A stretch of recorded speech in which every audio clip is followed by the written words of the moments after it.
मित्रो नमस्कार, तुमचं स्वागत आहे पुन्हा आमच्या एका नवीन व्हिडिओमध्ये।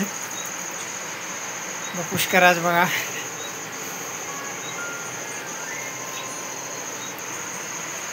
त्याची मम्मी तिकडं जेवायला खिचडी बनवायली। खूप उशीर झाला आणि 4 वाजता जेवण केले। एवढी भूक नव्हती पण तरी पण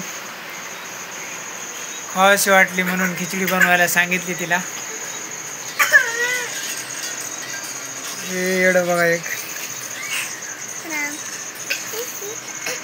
त्यानं गंध लावलेला आहे।